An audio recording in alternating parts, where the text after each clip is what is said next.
S'il fait bon vivre à Croissy, il y existe néanmoins, comme partout, des personnes en situation difficile, soit en raison de problèmes ponctuels liés à l'emploi, à la santé ou au contexte familial, soit en raison d'un handicap ou bien encore de leur grand âge.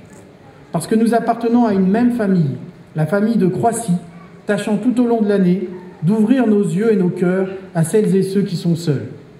Plus que jamais, en 2016, nous aurons tous besoin de solidarité et de fraternité, ces deux valeurs humanistes, pour faire face ensemble aux difficultés, aux crises de notre société.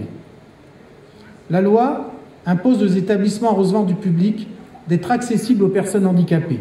Cela se traduira par un agenda d'accessibilité portant sur 2 périodes de 3 ans pour 24 établissements, estimé à un montant total de 530 000 €.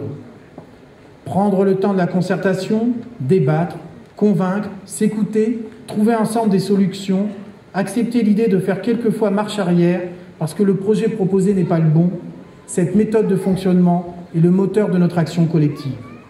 Les programmes de construction de logements aidés et intermédiaires des sociétés Moulin Vert et Nafilian, Chemin de Ronde, n'ont pas échappé à cette règle. Le projet d'une résidence sociale pour personnes âgées de 40 logements, 10 appartements en accession à la propriété et 180 mètres carrés de commerce entre le boulevard Eustachi et la rue de Seine, à l'entrée du parc Leclerc, avance. Je précise que les façades et les hauteurs de construction actuelles sur le boulevard Eustachi seront maintenues.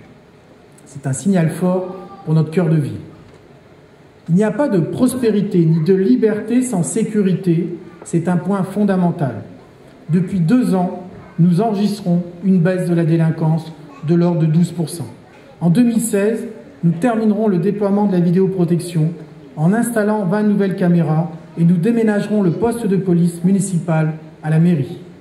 En 2016, nous devrons décider si nous armons ou pas la police municipale. Nous amplifierons le développement des voisins vigilants, ces voisins qui ouvrent l'œil pour éviter cambriolage et vol dans leur quartier. En impliquant les Croissillons, en lien avec la police, nous mettons en place une vraie politique de prévention. Soyez assurés de ma détermination à poursuivre les efforts engagés pour assurer la sécurité des Croissillons, pour établir la tranquillité publique lorsque celle-ci est troublée par des comportements inciviques ou délictueux. Il paraît difficile de parler du vivre ensemble sans aborder les questions liées à notre environnement et à notre urbanisme. Permis et construction de logements pointent dans la ville. Ce n'est pas une volonté des élus de la commune, mais les conséquences de la loi Allure, qui, elle, en manque singulièrement d'allure. Suppression du COS, suppression de la superficie minimale des terrains constructibles et suppression du contrôle des divisions de terrains bâtis ouvrent droit aux divisions foncières et à la densification du tissu pavillonnaire.